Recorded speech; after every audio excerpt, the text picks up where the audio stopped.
I'm gonna try with a little help from my friends.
miles and miles from your nice warm bed. You Just remember what your old pal said. Son, you've got a friend in me. Yeah, you've got a friend in me.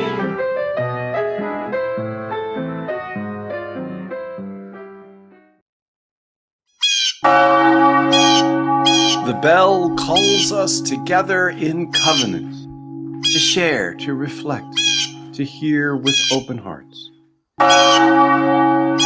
Today, let us especially remember our covenant to affirm and promote the fifth principle, the right of conscience and the use of the democratic process within our congregations and in society at large.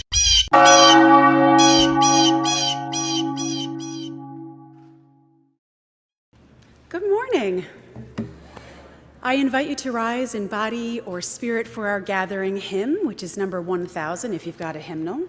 Morning has come, and you'll also see the lyrics up here on the screen. And on your screen at home if you are joining us remotely. Actually, everyone, let's take a quick moment to wave at the camera in the back to our friends who are joining us online this morning. Thank you for being with us. And now, hymn 1000.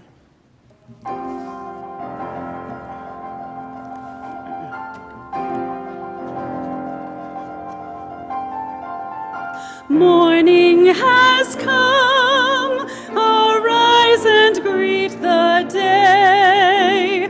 Dance with joy and sing a song of gladness. The light of hope he shines upon each face. May it bring faith to guide our journey home.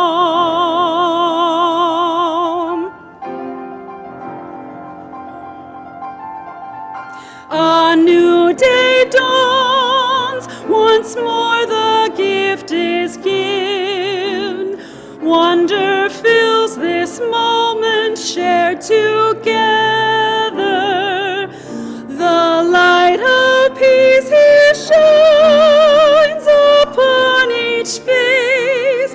May it bring faith to guide our journey home.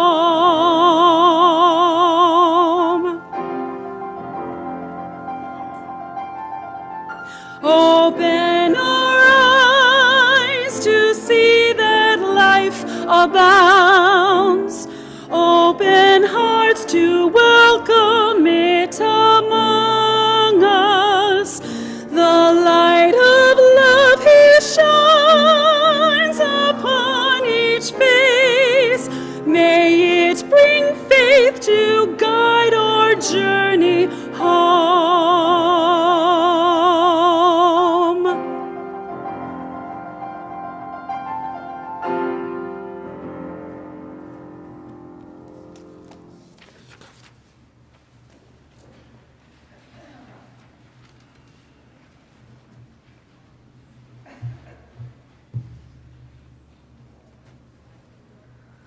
Good morning.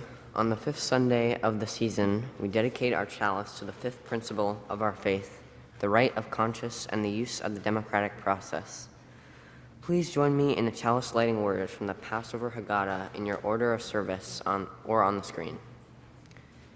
May the light we now kindle inspire us to use our powers, to heal and not to harm, to help and not to hinder, to bless and not to curse, to serve you, Spirit of freedom.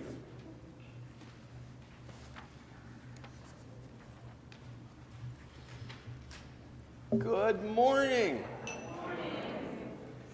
Welcome to Community Unitarian Universalist. I'm Reverend Meredith Garmon, minister of this congregation at White Plains, New York, on land formerly of the Lenape Nation. And I'm Kate Bro, your worship associate this morning. And I'm Georgiana Pappas. I'm filling in for Adam Kent today. He expects to be back next week.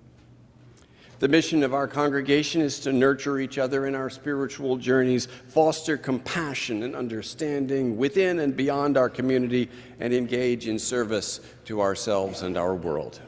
And our vision is that our congregation will be a welcoming sanctuary without walls that promotes diversity, fellowship, spiritual growth, and inspiration while committing to people and the planet through social action and service. Today is the 5th full Sunday of spring. The moon is waning crescent and will be new next Saturday afternoon. It's the week after Easter. Earth Day was Friday, and Passover ended last night. Ramadan continues until Eid al-Fitr on May 2nd. This morning on the way here, we were listening to Let the Sun Shine from the musical Hair. Does anyone know it? Yeah, and we were thinking, it's finally here. Spring is finally here. The flowers are coming out in all of our yards. A special welcome this morning to our visitors on this Sunday. We are honored to have you with us. If you're new here today in the sanctuary, we invite you to wave a hand so we might recognize you. Welcome. Welcome. And if you are new online, please do introduce yourself in the chat. Those online can find a link to the order of service on our website at cuucwp.org. If you have a joy, sorrow, or milestone you'd like to share, you may write it in our Joys and Sorrows books on the table to my right.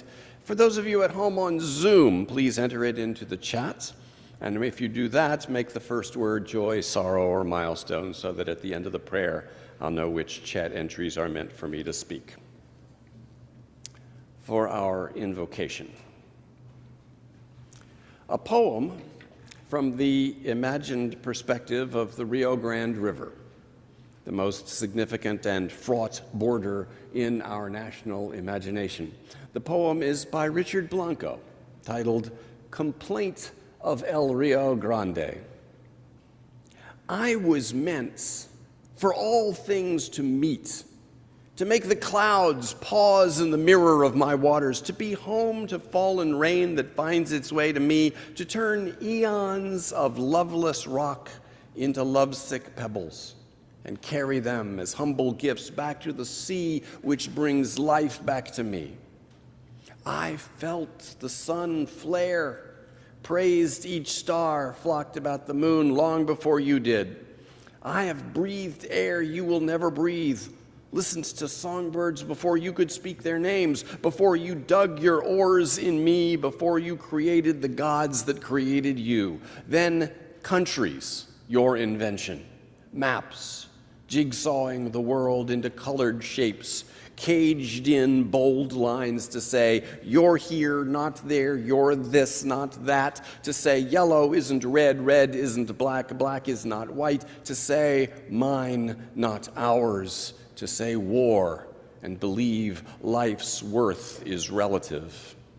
You named me Big River, drew me blue, thick to divide, to say spick and Yankee, to say wetback and gringo. You split me in two, half of me us, the rest them. But I wasn't meant to drown children or hear mothers' cries, never meant to be your geography, a line, a border, a murderer. I was meant for all things to meet, the mirrored clouds and the sun's tingle, bird songs on the quiet moon, the wind and its dust, the rush of mountain rain and us. Blood that runs in you is water flowing in me, both life, the truth we know, be one in one another. Please join in singing our sung invocation, Spirit of Truth.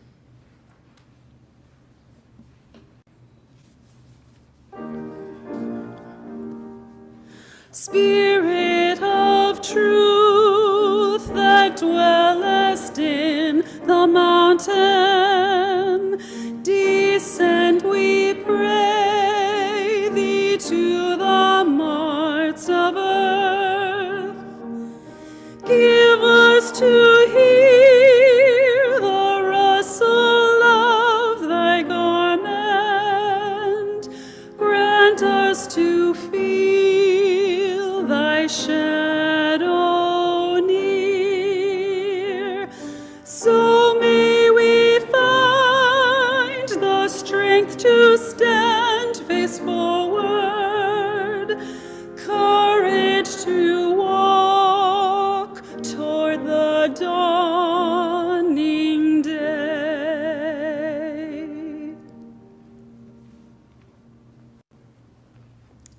Now it's our favorite time when we pass the peace. Please greet each other saying, peace be with you and also with you.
How do you call them back into order?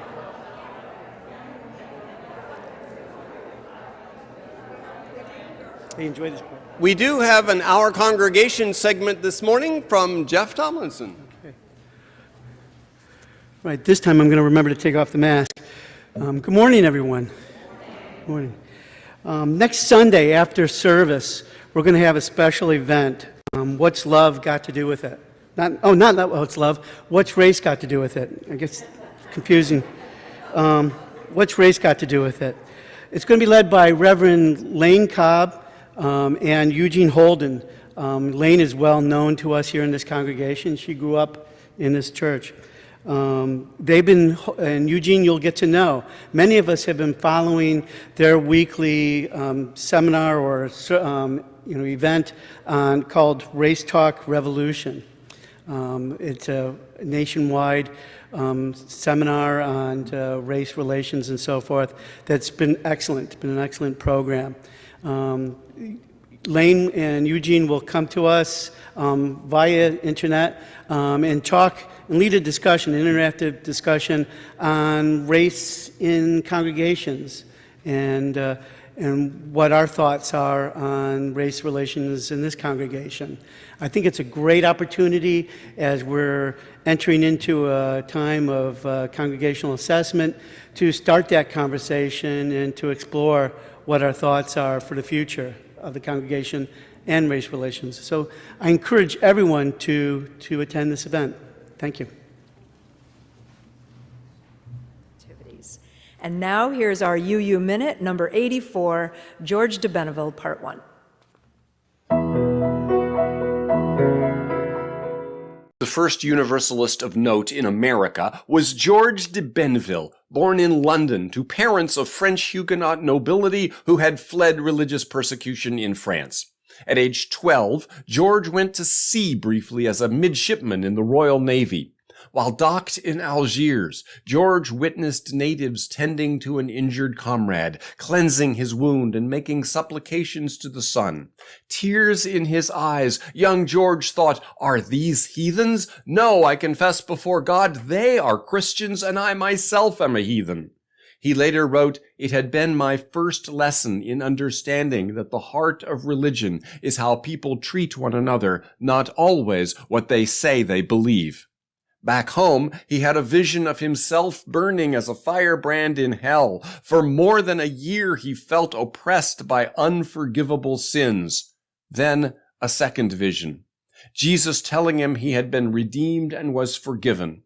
If even he could be saved, he felt convinced, I could not have a doubt but the whole world would be saved by the same power. At age 17, he went to France to preach this universalist gospel. The Catholic religious authorities of France were not receptive. Landing in Calais, de Benneville was soon arrested, briefly imprisoned, then banished from the city. In Normandy, he preached to an underground group of Protestants, the Camisards, for 2 years, was arrested again and condemned to death. As he knelt on the scaffold, awaiting the stroke of the executioner's axe, A reprieve came through from King Louis XV based on de Benneville's French noble heritage. For the further adventures of George de Benneville, be sure to catch our next thrilling episode.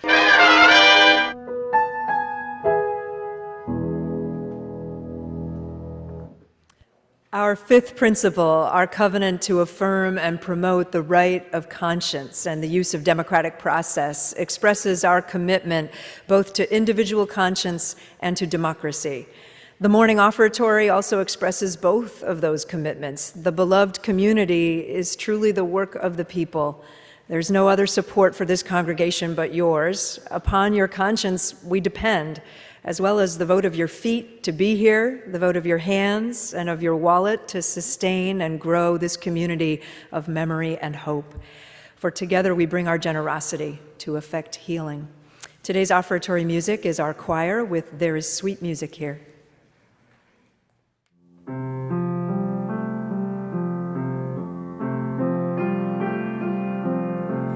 There is sweet music here.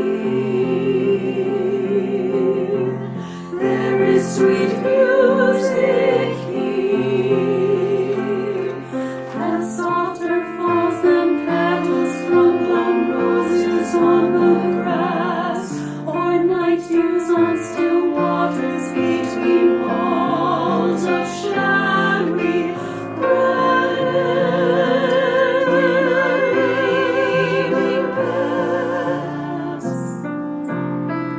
There is sweet music here. There is sweet music here. Music that gentler on the spirit lies. Then tired eyelids upon tired eyes. Music that brings sweet sleep, that brings sweet sleep, that brings sweet sleep down from the blissful skies. There is sweet music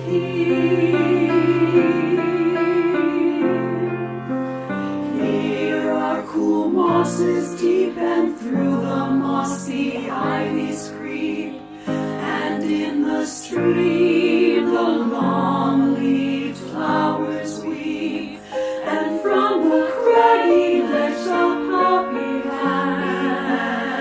hangs in sleep.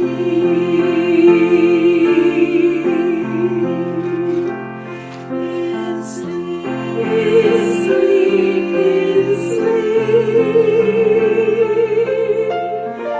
There is sweet music here.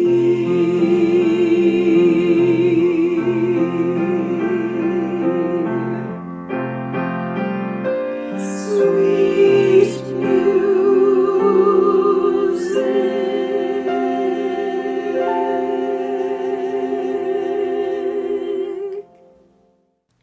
Will you pray with me? Dear Spirit of life and love, we gather this day as a people of courage in need of a little more, of wisdom in need of a little more, a people of compassion in need of a little more. An estimated 17,000 people in the world died of COVID this week. That is blessedly down from the 77,000 deaths the first week of February, and even bigger numbers a year ago. Still, we grieve the continuing losses. The war in Ukraine continues, and it continues to weigh heavily on our hearts. The general trend in various parts of the world toward acceptance of authoritarianism disturbs and challenges us to find ways to engage lovingly for the cause of democracy. Our thoughts and hearts Go out to the people of Shanghai in the 4th week of total lockdown, suffering illness and lack of food. The people of Mariupol in an entirely different form of lockdown, besieged and starving. The Afghan refugees still struggling to find a permanent home. And those in Sweden caught in the controversy over burning of the Koran. The hopes that we hold in our hearts include that climate change predictions will be understood for what they mean, not what governments want to believe they mean. That we genuinely try to alleviate the existing threats of global warming, as South Africa and the Philippines cope with destructive flooding. That those in authority, from police to politicians, from multinational retailers to multinational haulers, come to understand there is no law to which they are not subject. That those who seek to take advantage of Russia's war by illegally mining the Yanomami indigenous territory are held to immediate account. Our gratitude for the multiple acts of kindness from friends and strangers, and our gratitude for those who put their lives at risk to document war crimes, defuse landmines, and care for the injured. May our wisdom find the best path forward, and may our courage take it.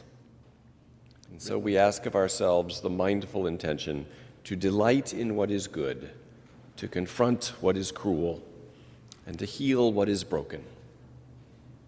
Amen. And we observe now 60 seconds of silence.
Blessed be. Amen.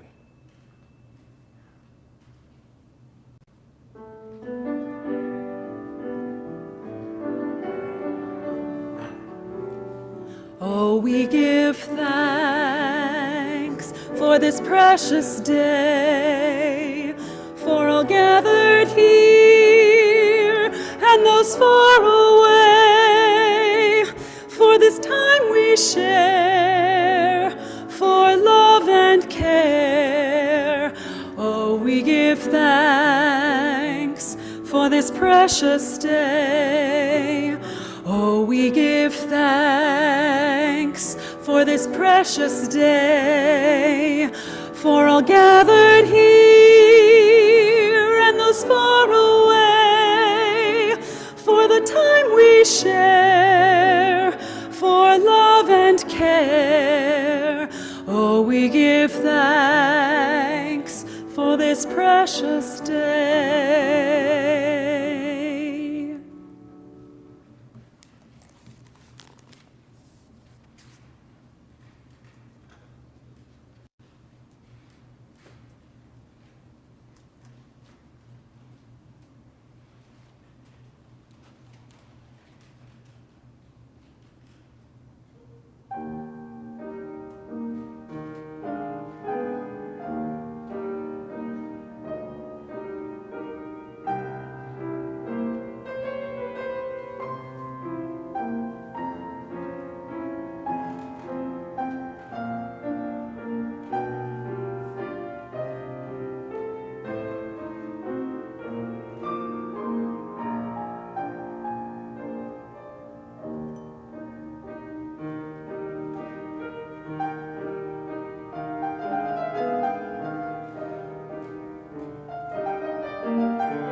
Great, and that was beautiful. Thank you.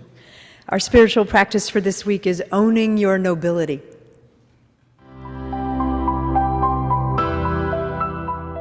From Norman Fisher's Training in Compassion, trainings number 15 through 19, Grow the 5 Virtues. For this week, number 17, Owning Your Nobility.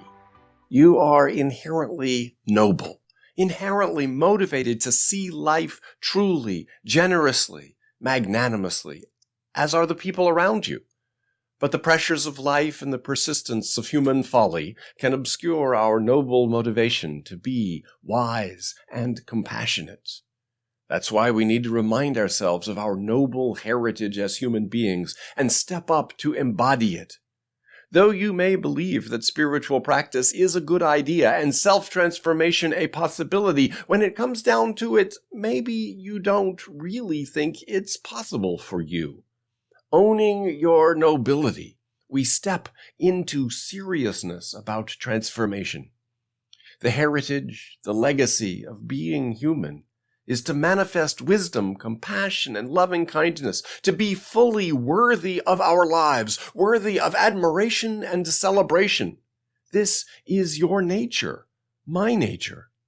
Given this as a basis for our life, we can be perfectly aware of our many faults. Faults are perfectly natural, like earthquakes or floods. At the same time, deep within us is beauty and nobility. To own your nobility is to remind yourself every day of who you really are. True nobility is not about lording it over the peasantry. For example, the Dalai Lama is owning his nobility when he says, "I'm just a simple monk. I'm trying my best." I believe he really means this, and he's embodying noble simplicity. For the full post on owning your nobility, see cucmatters.org.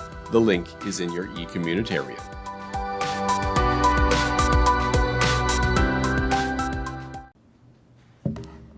Good morning.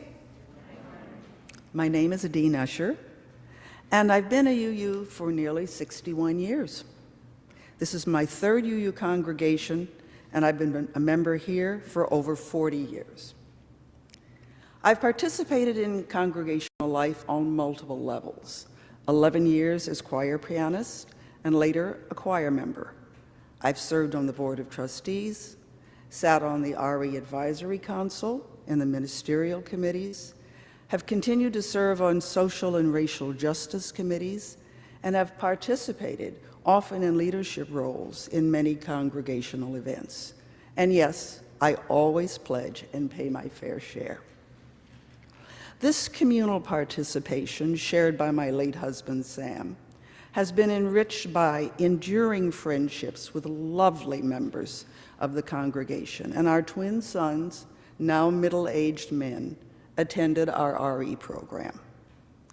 I came to Unitarian Universalism as a young adult fresh out of college, having grown up in a family that had a very strong antipathy for organized religion, a position rarely articulated in Black communities of the past.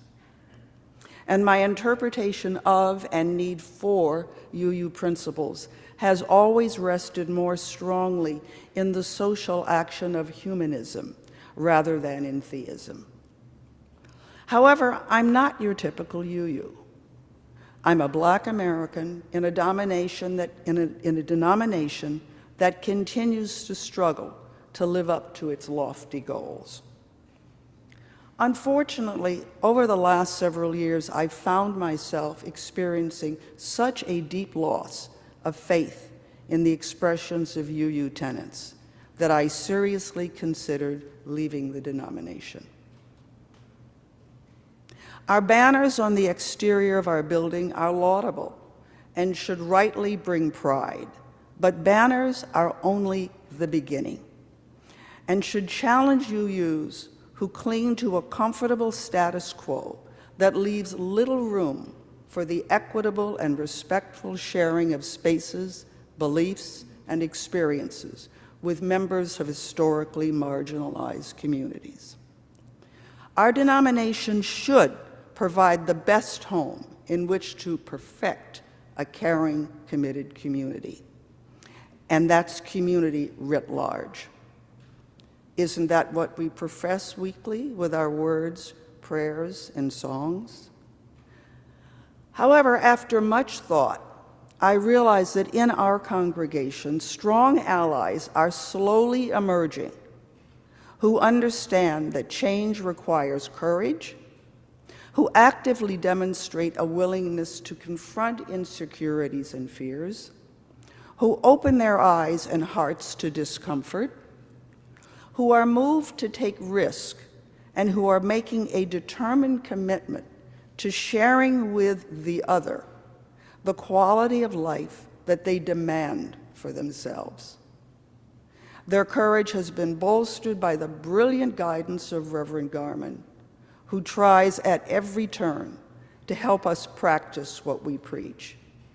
This demonstration of religious courage has encouraged me to not only stay and work with active allies, but to hopefully increase their number.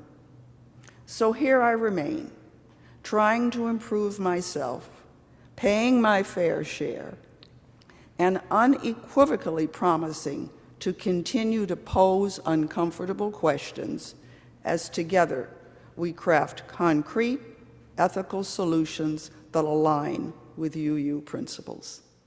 Thank you.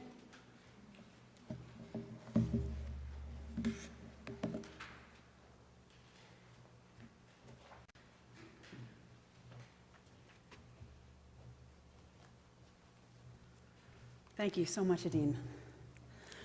Our next hymn you might know as an old English melody, "The Water is Wide," but we have our own UU take on it.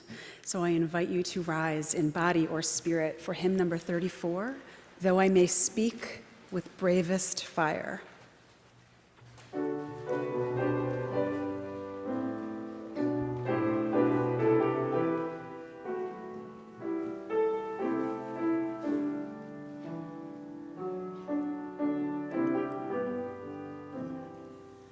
Though I may speak with bravest fire and have the gift to all inspire, and have not love, my words are vain as sounding brass and hopeless gain. Though I may give all I possess, and striving so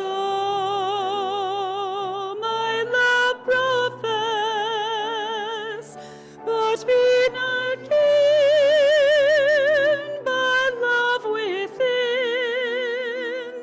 the prophet soon turns strangely thin. Come, Spirit, come, our hearts control, our spirits long to be made whole. Let inward love guide every deed. By this we worship and are freed.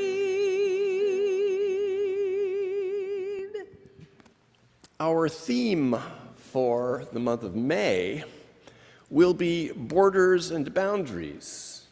And I know it's still April, and the April theme is liberation, and I don't mean to cut short your wrestlings with that theme, but next Sunday we'll have a pagan celebration of Beltane, marking the midpoint between the vernal equinox and the summer solstice. And then for the Sunday after that, Tracy's putting together a service for Religious Education Sunday. So if I'm going to go ahead and begin our thinking about borders, I need to do so today.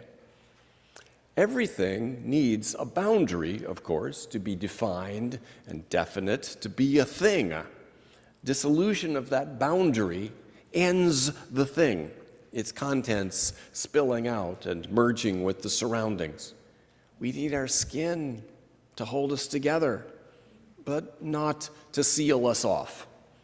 We need it to let in and let out air and nutrients, and the skin itself needs to be porous.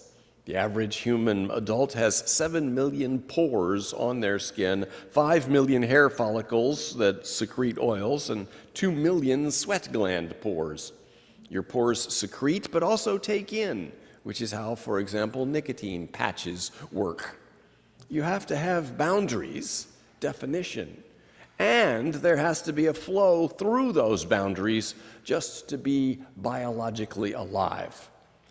But we humans are also social, in fact, hypersocial animals. We need communication and connection flowing in, out, and through.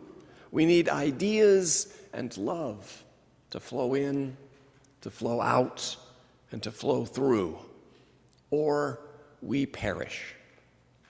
Through our connections, we form ourselves into groups, and the groups also need a definition, a boundary, some way to identify itself and be identified as a group.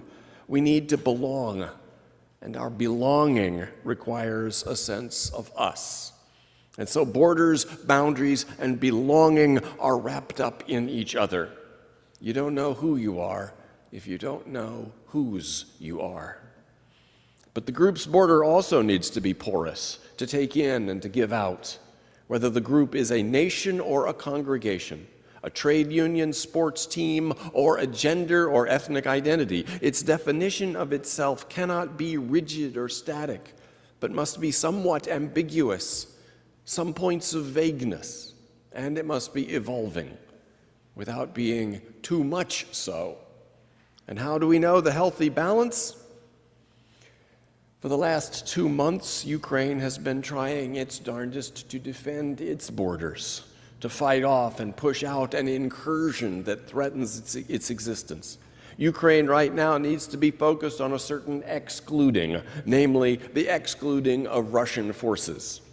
But fending off a very real, organized, hostile takeover attempt is one thing, and delusions of takeover from imagined dangerous others are quite different. Fear for our individual person or for the group which is our belonging heightens focus on our border, on protecting ourselves by shoring up that border however we can. Fear grabs our attention. And when there's a real danger, fear is functional. When the snarling grizzly bear is charging you, rational calculation and logical deduction are much too slow. Not to mention, they won't give you the shot of adrenaline that you might need. So we need fear. Natural selection wouldn't have made us fearful if it weren't useful. But fear, in order to be the rapid reaction stimulus that it is, can't take the time to be very discerning. So we're prone to be fearful of imagined dangers.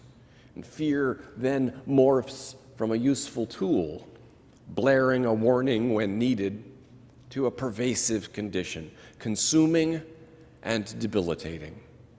Here in the U.S., division and polarization tears us apart.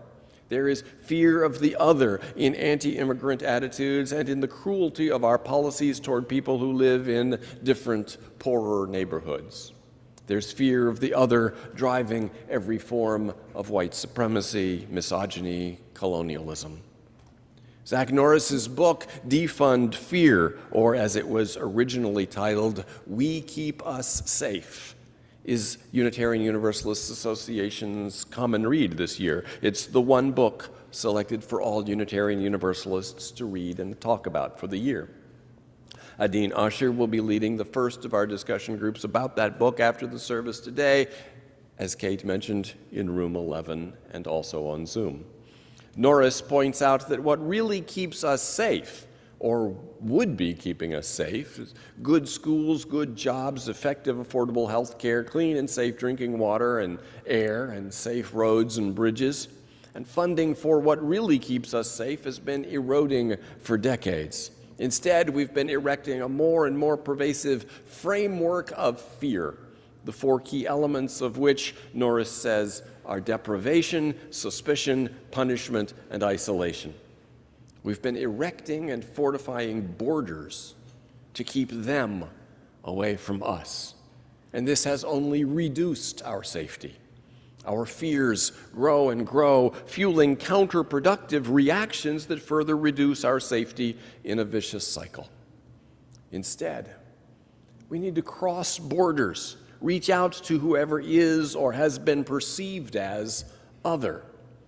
We keep us safe, as the book's original title says, and we can do so only if we embrace a larger we instead of fearfully shrinking our we. As you read or read the book, you might have thought to yourself, okay, I get the problem, but what do we do about it? Norris, in fact, has a number of recommendations which he summarizes at the ends of chapters 5, 6, and 7, and those are indeed all worth our support. But sometimes when we ask, what do I do about it? Or what does our congregation do about it?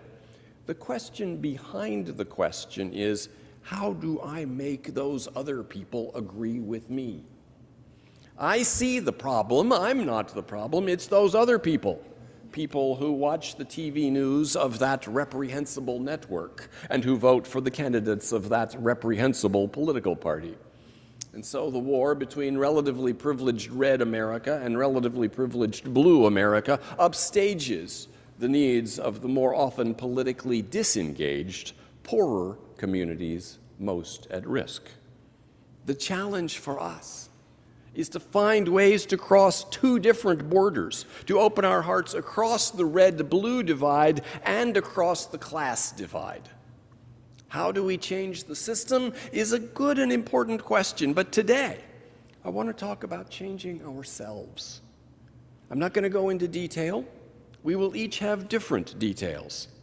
I'm just going to call to mind an old story, possibly familiar to you, about a woman who did cross a border and the difference it made. Perhaps it will inspire you to creatively imagine a way that you might reach and step across a border that you have for too long treated as impermeable. The story is that of Ruth, the Moabite, who crossed borders to stay with her mother-in-law Naomi as she returned to Bethlehem in Judah. I am inspired to bring that story to our attention this morning because of the work of Padraig Otwama and Glenn Jordan, two Irishmen who led workshops bringing together people across the divisions of the Brexit issue. In the face of deep and wide social and political divisions, Otwama and Jordan led people through an exploration of the book of Ruth. The story of her border crossing helped participants cross the borders that separated them from others. Otwama and Jordan were looking for a story that might lead us to say things other than the things we are shouting at each other in the letters section of newspapers, comment sections of websites and social media, and the shouty parts of shout programs on radio and television. In these polarized times, Otwama and Jordan asked, can we be held in some kind of narrative creativity by a story whose origins we do not know? And so how can the book of Ruth, of all things, help? We will look at that after we pause for a Big Yellow Taxi Earth Day message from Georgiana and Kim.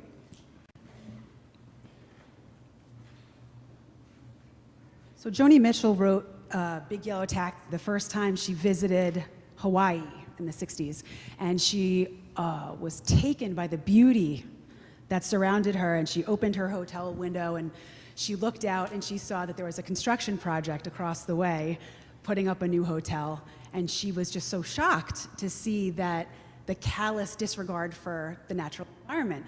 So this song never really took off immediately, but rather really resonated with the residents of Hawaii. And then over the years, it's continued to be more and ever present in all of our lives. So with that, I'm going to invite you to CUUC's very first karaoke Earth Day interlude. The lyrics will be behind me. You know that song. Come on, let's do it.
Thank you, Kim.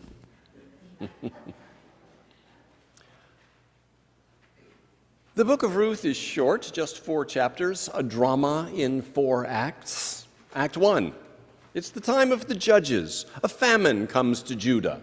Elimelech, his wife Naomi, and their sons Mahlon and Chilion cross borders and go to Moab. Elimelech dies. The 2 sons marry Moabite women, but then after about 10 years, the sons also both die. Naomi packs up to return to Bethlehem. Her 2 daughters-in-law expect to go with her, but she tells them to return to their own mothers and remarry. One of them, Orpah, reluctantly does so. The other, Ruth, pleads, "Do not press me to leave you or turn back from following you. Where you go, I will go. Where you lodge, I will lodge. Your people shall be my people, and your God my God. Where you die, I will die, and there I will be buried. May the Lord do thus and so to me, and more as well, if even death parts me from you." So Naomi and Ruth cross the border and return to Bethlehem, and arrive at the beginning of the barley harvest. Act 2. Word gets around Bethlehem of Ruth's remarkable loyalty and devotion to Naomi. To support her mother-in-law and herself, Ruth goes to the fields to glean. As it happens, the field she goes to belongs to a man named Boaz, who, impressed by what he's heard of the young woman's devotion to her mother-in-law, is kind to Ruth. Ruth tells Naomi of Boaz's kindness, and Ruth continues to glean in his field through the remainder of barley and wheat harvest. Act 3. Boaz, being a close relative of Naomi's husband's family, is therefore obliged by the Levirate law to marry Ruth to carry on his family's inheritance. Naomi sends Ruth to the threshing floor at night where Boaz slept, telling Ruth to uncover his feet and lie down. He will tell you what you are to do. Ruth does so. Boaz awakes and asks who she is. She answers, "I am Ruth, your servant. Spread your cloak over your servant, for you are a redeeming kinsman." Boaz tells her there is a closer male relative. In the morning, Boaz sends Ruth home with 6 measures of barley, and then he goes into the city. Act 4. Boaz meets with the unnamed closer male relative whom he had mentioned. He says, "Naomi is selling the parcel of land that belonged to our kinsman Elimelech. As the closest male relative, you have first shot at redeeming it if you want it. The relative says, I will redeem it. Boaz says, you will also be acquiring Ruth to maintain her dead husband's name on his inheritance. And then the relative says, ooh, I cannot redeem it for myself without damaging my own inheritance. Take my right of redemption yourself. So Boaz redeems the property and Ruth. Ruth and Boaz marry. They have a son named Obed, and we are told that Obed will become the father of Jesse, and Jesse the father of David. To understand what this story is doing in the Hebrew Bible, first we need to understand what Moab means to the Israelites. Moabites are despised. As Glenn Jordan explains, in Hebrew folklore, Moab was stereotyped as a place lacking in hospitality and with some justification. There is a memory preserved in the words of the Torah from another time of hunger and distress. In Numbers 22, the Israelites, recently freed from Egypt, are traveling through the wilderness on the way to the land of promise, and they camp in Moab. And there's a reference in Deuteronomy 23:4 to a request made by the people to the Moabites for bread and water. And the king of the Moabites, Balak, terrified by the number of people he would be required to supply, refuses their request for aid and shelter. And Balak even hires a man to pronounce curses on them as he expels them from his land. So, Israelites do not like the Moabites. They despise them with a special vigor beyond their general distrust of foreigners. And that sentiment is codified in Deuteronomy 23:3. No Ammonite or Moabite shall be admitted to the assembly of the Lord. Even to the 10th generation, none of their descendants shall be admitted to the assembly of the Lord. And Ruth is a Moabite, as the text continually emphasizes. Hardly does the text ever say Ruth without saying Ruth the Moabite. At one point, one of Boaz's field hands even refers to her as Ruth the Moabite from Moab, just to emphasize that her country of origin is not to be overlooked. And yet, Ruth's devotion, her loving kindness to Naomi is clear. She declares, your people will be my people. And when they get to Bethlehem, Ruth takes the initiative in providing for them. She's the one who says, let me go to the field and glean among the ears of grain. And the story tells us Ruth ends up the great-grandmother of King David, Israel's greatest ruler. She makes a big contribution to Israeli history. But does the Hebrew Bible really need this story to illustrate that foreigners can be decent people who make a positive contribution, so we shouldn't be hostile to them? The admonitions were already in Exodus. You shall not wrong or oppress a resident alien, for you were aliens in the land of Egypt. And in Leviticus, when an alien resides with you in your land, you shall not oppress the alien. The alien who resides with you shall be to you as the citizen among you. You shall love the alien as yourself, for you were aliens in the land of Egypt. Evidently, that was not enough. And to see why, we need to look back at what was going on in Judah around the time when the Hebrew Bible was taking its form. By about 601 BCE, the kingdom of Judah was a vassal state paying tribute to Babylonia. Judah made a series of attempts to escape Babylonian dominance. Nebuchadnezzar of Babylonia laid siege to Jerusalem in 597, and again 10 years later in 587. He razed the city, destroyed the walls, demolished Solomon's temple, and exiled the Jews to Babylonia. Thence the period of Babylonian captivity. About 50 years later, Persia conquered Babylon, and Cyrus, king of Persia, decreed the Jewish people return to Jerusalem. During the period of Babylonian captivity, various oral and written traditions were brought together. And just after the exile, further writings were added. In particular, the books of Ezra and Nehemiah. Ezra the priest and Nehemiah the governor were the two best-known leaders of the Jewish community in the years just after the return to Jerusalem.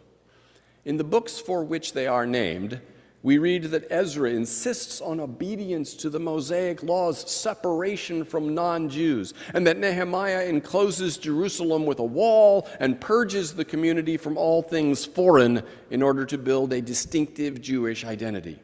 It's in that context that this little story of Ruth, which had probably been a part of the oral tradition for a couple of centuries, got written down and emphasized. So emphasized that it became scripture. I'm saying maybe the book of Ruth is in the Hebrew Bible specifically to push back against the rather xenophobic outlook of Ezra and Nehemiah. As Glenn Jordan writes, there may be occasions in history when the proper response to the times is not another war or new legislation, not even an election, but a work of art. In this case, the process of gathering an oral account and committing it to writing stands in front of the juggernaut of history in an attempt to divert the hearts of people towards some lasting values and to remind them of their better selves. So maybe that's why this story is in the Hebrew Bible, to address a felt need to counterbalance Ezra and Nehemiah. In the face of the insularity and division, the border enforcing that Ezra and Nehemiah talk about, we needed Ruth, the Moabite, the border crosser, to call us back to our better selves. There's Nehemiah proclaiming at one point, we will not give our daughters to the people of the land or take their daughters for our sons. But a few books away, there's Ruth, the Moabite, standing before us to say, excuse me? And while Deuteronomy had said, no Moabites shall be admitted to the assembly of the Lord, even to the 10th generation, the book of Ruth tells us that the great King David was just 3 generations down from a Moabite. So, what can you do? What can you do to make those other people agree with you? I don't know that you can. What can you do to commit yourself to the open-hearted devotion and loving kindness across borders that Ruth exemplified? That's the much better question. So you tell me, what can you do? May that question, not our fears, command our attention. Amen.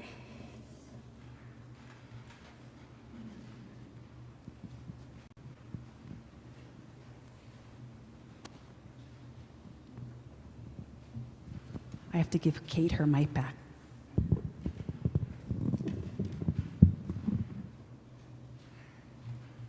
I see the lyric slide for this next hymn? So our final hymn is called Building Bridges. It's written in our hymnal as around every other line is a new section, so there's 4.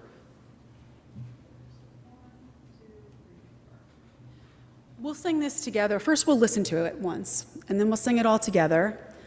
And then we'll hear it about 3 times. If you feel moved to join a different part, I invite you to do that, but don't feel stressed if you don't. This is Building Bridges, and I invite you to rise in body or spirit. It's number 1023 if you're looking at a hymnal.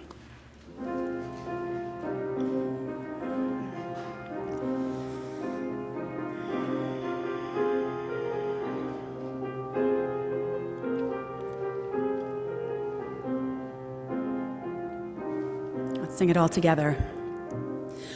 Building bridges between our divisions, I reach out to you, will you reach out to me? With all of our voices and all of our visions, friends, we can make such sweet harmony. Building bridges between our divisions, building bridges between our divisions, building bridges between our divisions, building bridges beyond our divisions. I reach out to you, will you reach out to me? With all of our voices and all of our visions, friends, we could make such sweet harmony. Building bridges between our divisions, I reach out to you, will you reach out to me? With all of our voices and all of our visions. Let's end here. Friends, we could make such sweet harmony.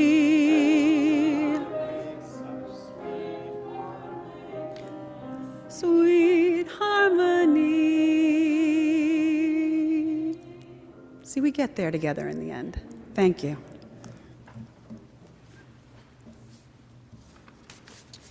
And should they sit? Should they stand? Oh, okay, you can sit. Let's invite the Herod Staffs up to extinguish our chalice.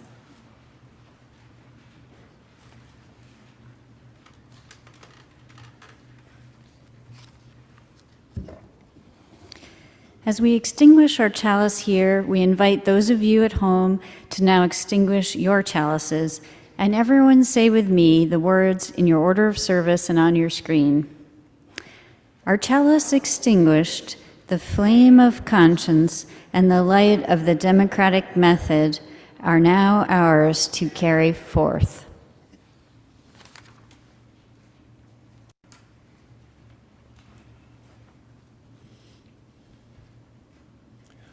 By the light of our promise to affirm and promote democracy and the rights of conscience. By the flame of our individual rights. And by the wisdom and compassion we only find and make together. Thus may we find our way. Go in peace.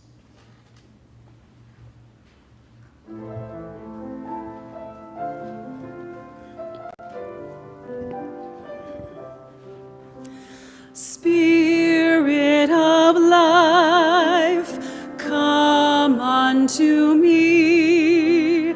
Sing in my heart all the stirrings of compassion. Blow in the wind, rise in the sea, move in the hand, giving life the shape of justice. Roots hold me close, wings set me free. Spirit of life, come to me, come to me.